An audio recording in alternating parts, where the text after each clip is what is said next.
Lecture du livre de l'Exode. Ainsi parle le Seigneur. Tu n'exploiteras pas l'immigré, tu ne l'opprimeras pas, car vous étiez vous-même des immigrés au pays d'Égypte. Vous n'accablerez pas la veuve et l'orphelin. Si tu les accables et qu'ils crient vers moi, j'écouterai leurs cris. Ma colère s'enflammera et je vous ferai périr par l'épée. Vos femmes deviendront veuves et vos fils orphelins. Si tu prêtes de l'argent à quelqu'un de mon peuple, à un pauvre parmi tes frères, tu n'agiras pas envers lui comme un usurier, tu ne lui imposeras pas d'intérêt. Si tu prends en gage le manteau de ton prochain, tu le lui rendras avant le coucher du soleil. C'est tout ce qu'il a pour se couvrir, c'est le manteau dont il s'enveloppe, la seule couverture qu'il ait pour dormir.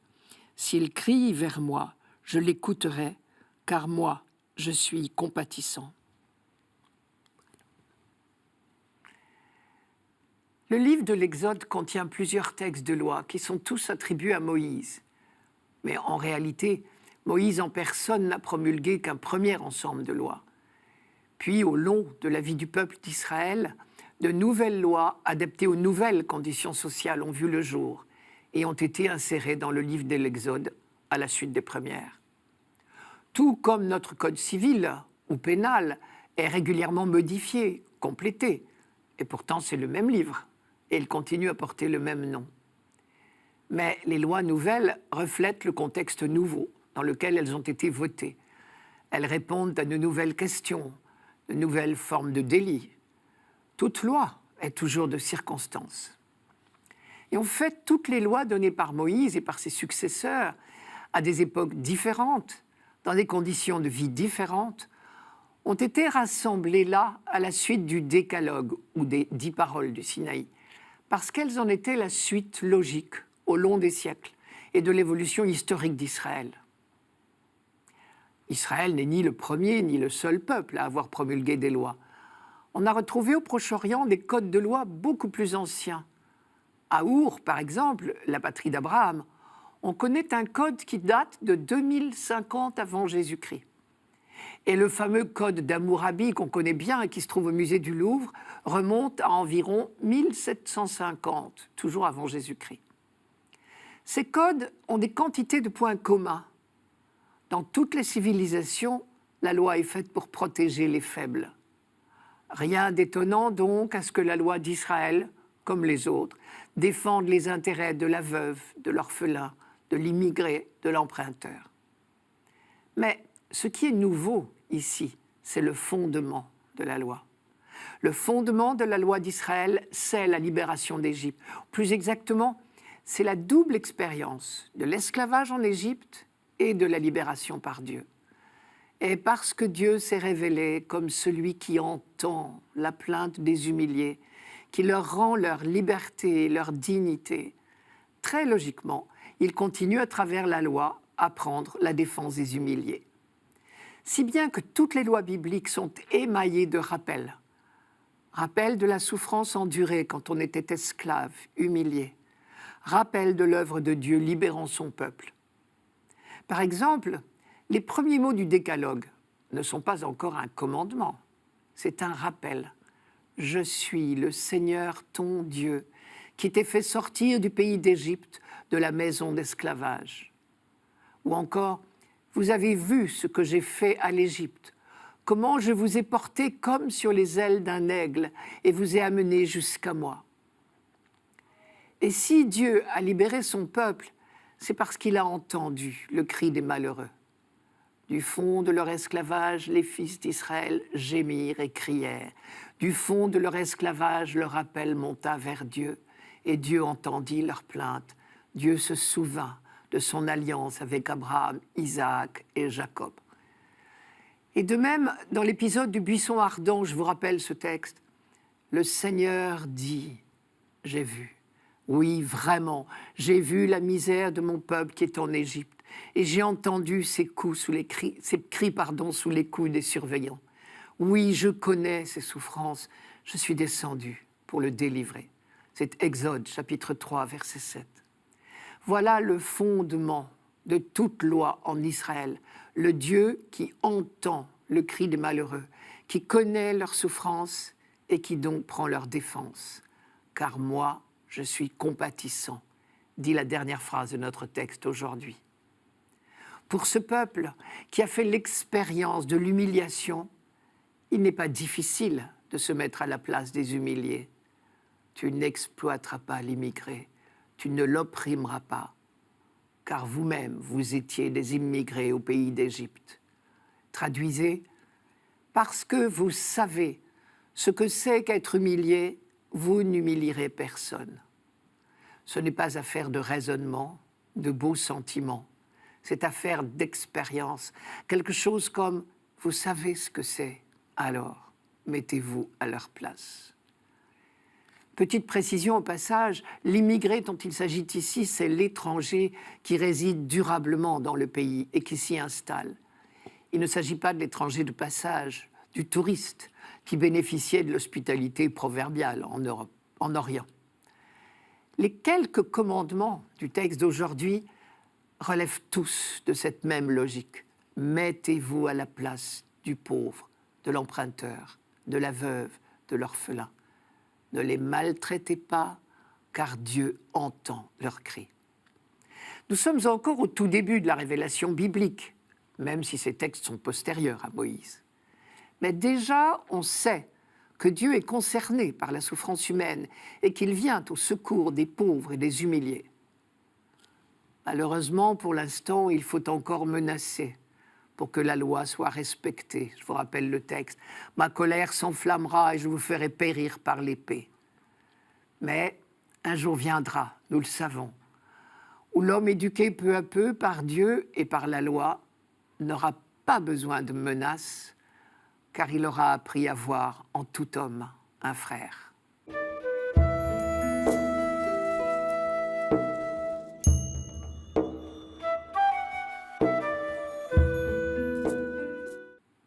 Psaume 17. Je t'aime, Seigneur, ma force. Seigneur, mon roc, ma forteresse. Dieu, mon libérateur, le rocher qui m'abrite, mon bouclier, mon fort, mon arme de victoire. Louange à Dieu. Quand je fais appel au Seigneur, je suis sauvé de tous mes ennemis. Lui m'a dégagé, mis au large. Il m'a libéré, car il m'aime. Vive le Seigneur, béni soit mon rocher. Qu'il triomphe, le Dieu de ma victoire. Il donne à son roi de grandes victoires. Il se montre fidèle à son Messie. Pour comprendre ce psaume, il faut connaître l'histoire de David. On sait qu'à plusieurs reprises, celui-ci a été poursuivi par le roi Saül et le Seigneur l'a secouru. Je vous rappelle son histoire. Cela se passe un peu avant l'an 1000, avant Jésus-Christ. À l'époque, le roi légitime d'Israël, choisi par Dieu et consacré par l'onction d'huile du prophète Samuel, ce n'était pas David, pas encore, mais Saül, le premier roi d'Israël. Mais celui-ci ne remplissait plus sa mission. Son règne, bien commencé, se terminait mal.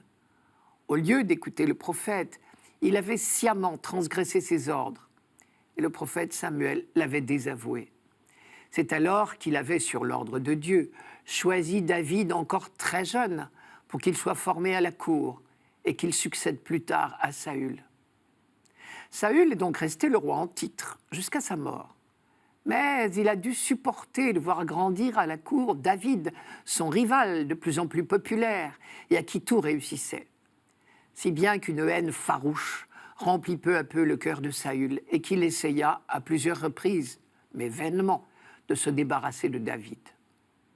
Une fois, entre autres, Saül poursuivait David et c'est dans une caverne que David a trouvé refuge, d'où l'expression « Dieu mon libérateur, le rocher qui m'abrite ».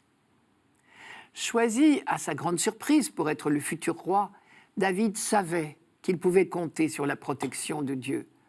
Quand je fais appel au Seigneur, je suis sauvé de tous mes ennemis. Ou encore, Dieu mon bouclier, mon fort, mon arme de victoire. Le deuxième livre de Samuel dit que David a chanté ce psaume pour remercier Dieu de l'avoir délivré de tous ses ennemis, à commencer par Saül. Et si vous avez la curiosité de consulter ce deuxième livre de Samuel, au chapitre 22, vous y retrouverez le texte de ce psaume 17 presque à l'identique. Cela ne prouve pas que historiquement David a dit textuellement ces paroles-là, mais que le rédacteur final du livre de Samuel a pensé que ce psaume s'appliquait particulièrement bien à David. Mais bien sûr, le vrai sujet du psaume, comme toujours, ce n'est pas un personnage particulier, pas même le roi David, c'est le peuple tout entier. Mais quand il veut rendre grâce à Dieu pour son soutien et sa sollicitude tout au long des siècles, le peuple se compare au roi David poursuivi par Saül. Le peuple d'Israël tout entier, lui aussi, peut dire ces versets en toute vérité. « Seigneur, mon roc, Dieu, mon libérateur, le rocher qui m'abrite, lui m'a dégagé, mis au large, il m'a libéré car il m'aime. Vive le Seigneur, béni soit mon rocher. » Tout d'abord, bien avant David, on avait expérimenté qu'une caverne dans un rocher peut être un lieu d'asile. Le livre des Juges en donne des exemples. Dire que Dieu est notre rocher, c'est donc d'abord dire qu'il est notre secours, notre appui le plus sûr. Par exemple, on trouve dans le Deutéronome le fameux cantique de Moïse au rocher d'Israël. Je cite « C'est le nom du Seigneur que j'invoque, à notre Dieu reporter la grandeur. Il est le rocher, son œuvre est parfaite. Tous ses chemins ne sont que justice. Dieu de vérité, non pas de perfidie, il est juste, il est droit. » À une époque où on pense que chaque peuple a son Dieu protecteur ou ses dieux protecteurs, on admet bien que tous les autres peuples peuvent avoir leur rocher. Mais leur rocher ne vaut quand même pas celui d'Israël. On trouve dans le même cantique cette phrase superbe. Le rocher de nos ennemis n'est pas comme notre rocher. Donc, toujours dans le même cantique du Deutéronome. Moïse, quand il parle de rocher, lui donne certainement encore un autre sens. Et on a là évidemment un écho de la libération d'Égypte. Le Seigneur m'a libéré car il m'aime. Et aussi de l'Exode, la longue marche au Sinaï. Tout au long de ce périple éprouvant, dans la chaleur, la faim, la soif, parmi les scorpions et les serpents brûlants, c'est-à-dire venimeux, la présence de Dieu, sa sollicitude ont été le secours du peuple.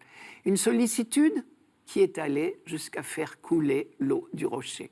C'est le célèbre passage de Massa et Mériba. Là où on a eu tellement soif, qu'on a eu peur d'en mourir, et qu'on a accusé Moïse de vouloir la mort du peuple. L'histoire de cette révolte hante la mémoire d'Israël, car elle est typique des doutes qui assaillent le croyant. Mais ici, ce n'est pas la révolte qui est évoquée, c'est la bonté de Dieu, qui répond à la révolte par un don plus grand encore. Je vous lis le texte. « Là, le peuple souffrit de la soif. Il récrimina contre Moïse et dit « Pourquoi nous as-tu fait monter d'Égypte? Était-ce pour nous faire mourir de soif avec nos fils et nos troupeaux ?» Alors Moïse cria vers le Seigneur « Que vais-je faire de ce peuple? Encore un peu et ils me lapideront. » Et Dieu répondit « Tu frapperas le rocher, il en sortira de l'eau et le peuple boira. » C'est au livre de l'Exode, chapitre 17. Quand le peuple d'Israël chante ce psaume d'aujourd'hui, il rappelle donc cette présence fidèle depuis toujours à ses côtés de celui dont le nom même est « Je suis avec vous ». Et ce rappel est aussi la source de son espérance, car tout comme David, ce peuple attend la réalisation des promesses du Dieu fidèle, la venue du Messie qui libérera définitivement l'humanité. Vive le Seigneur, béni soit mon rocher, qu'il triomphe le Dieu de ma victoire. Il donne à son roi de grandes victoires. Il se montre fidèle à son Messie pour toujours.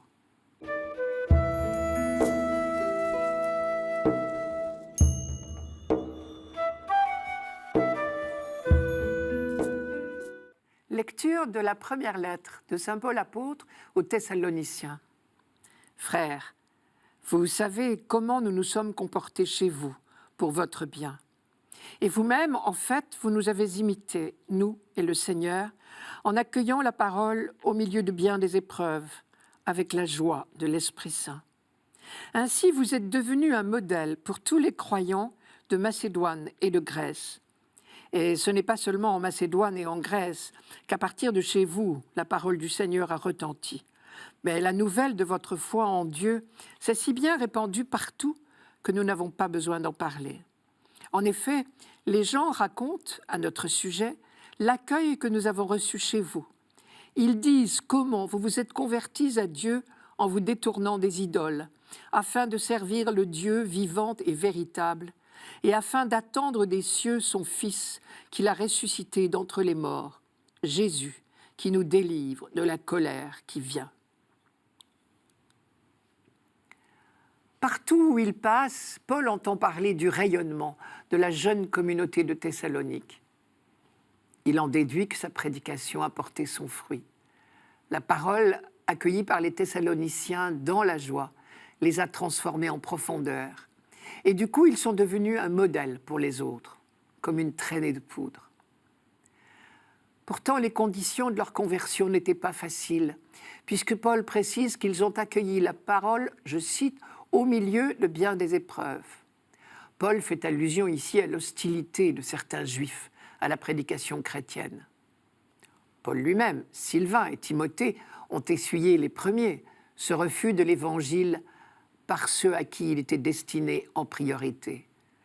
Et maintenant, c'est la nouvelle communauté chrétienne de Thessalonique qui relève le flambeau et qui rencontre à son tour la persécution. Mais elle tient bon, comme l'ont fait avant elle le Christ lui-même, puis ses apôtres. C'est le sens de la phrase « Vous nous avez imités, nous et le Seigneur, en accueillant la parole au milieu de bien des épreuves, avec la joie de l'Esprit Saint. » Apparemment, la joie est un élément important de l'accueil de la parole. Cette joie intérieure qui est la signature de l'Esprit Saint. Vous vous êtes convertis à Dieu en vous détournant des idoles. Évidemment, on se demande de quelles idoles il s'agit. Cela peut vouloir dire soit divinité païenne, soit pour des Juifs une fausse image de Dieu. Or, la communauté chrétienne naissante de Thessalonique était très mélangée. D'après les Actes des Apôtres, je cite, « Certains des Juifs se laissèrent convaincre et furent gagnés par Paul et Silas, ainsi qu'une multitude de Grecs adorateurs de Dieu et bon nombre de femmes de la haute société. » Livre des Actes au chapitre 17. Avant leur adhésion au christianisme, ces divers groupes ne pratiquaient pas la même religion. On n'a aucune précision sur la pratique religieuse des femmes dont Paul parle ici. Il y avait peut-être parmi elles et parmi les Grecs des gens qui pratiquaient le culte des divinités païennes. Mais les Juifs et les Grecs réputés adorateurs de Dieu ne vénéraient certainement pas des idoles au sens strict. Au contraire, ils vénéraient le même Dieu que Paul, le Dieu vivant d'Israël. Seulement, on pouvait adorer le Dieu d'Israël et avoir quand même besoin de se convertir. Paul en savait quelque chose. Lui aussi était adorateur du vrai Dieu, juif convaincu. Et c'est au nom même de ses convictions et de l'idée qu'il se faisait de Dieu qu'il avait commencé par persécuter les chrétiens. Maintenant, il était passé de l'autre côté de la barrière, si j'ose dire, et donc il comprenait très bien ce qui se passait. Face à la prédication chrétienne, certains juifs adoptaient l'attitude de Paul avant sa conversion. D'autres suivaient le Paul du chemin de Damas. La distance entre les deux, c'est l'abandon de ces idées toutes faites sur Dieu, ces idoles, et la découverte du vrai Dieu tel qu'il s'est manifesté en Jésus-Christ.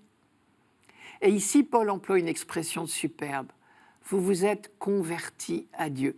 Littéralement, vous vous êtes tournés vers Dieu.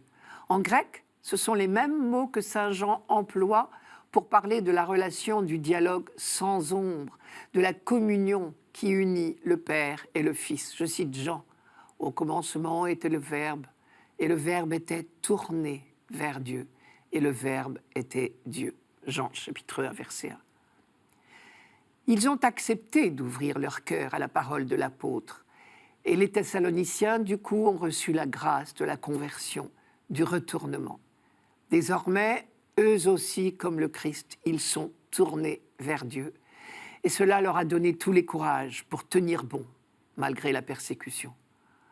Comme dit saint Jean encore dans le prologue, À ceux qui l'ont reçu, à ceux qui croient en son nom, il a donné de pouvoir devenir enfants de Dieu.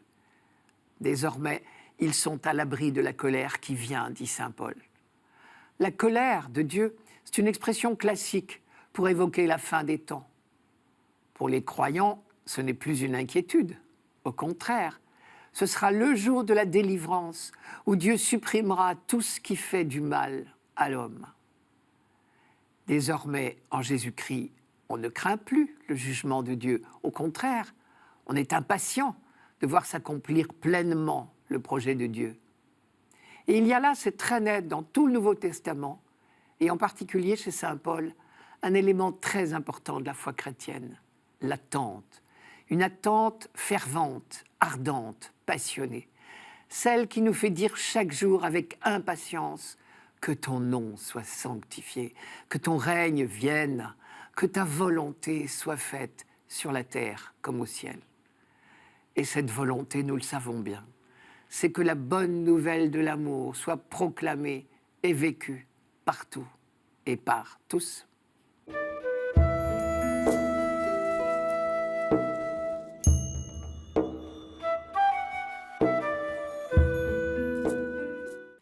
Évangile de Jésus-Christ selon saint Matthieu. En ce temps-là, les pharisiens, apprenant que Jésus avait fermé la bouche aux Sadducéens, se réunirent. Et l'un d'entre eux, un docteur de la loi, posa une question à Jésus pour le mettre à l'épreuve. « Maître, dans la loi, quel est le grand commandement ?» Jésus lui répondit « Tu aimeras le Seigneur, ton Dieu, de tout ton cœur, de toute ton âme et de tout ton esprit. Voilà le grand, le premier commandement. Et le second lui est semblable. Tu aimeras ton prochain comme toi-même.